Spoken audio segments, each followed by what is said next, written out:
Pawlan am na ñoo xam ne bu ñu ëmbee rek dañuy tuub te nan ñu ne avorté na léegi alquran ñeent fukki yoon ak juróom-ñaar la ci yàlla tudd jinne 47 fois la yàlla tudd jinne ci alquran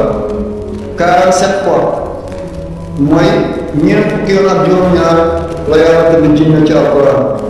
pawlan jinne la coobare ab jinne la dana ñëw ci nit ngay jigéen mu jël melokaan booy rus mu ànd ak yow ci law boo ëmbee nga tuur ko wala ku la seet dootu la seet ngay góor mu jël melokaan booy gën a rus ci jigéen ñi ñoo ànd ak yow ci law sa wërsëg di fasu doo am dara nga dem examen doo am wala nga am kenn la jël liggéey jinne la wala moo ko tuddee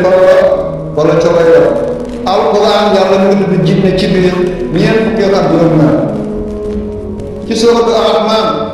ñu ngi ko fa tudd juróomi yoon léegi fi mu ko mu gën ci alquran mooy sooratu Naas minal jinnati wan naas saa boobu da nga koy jàng bis bu nekk 47 fois ba 47 jours daf lay bàyyi ba mu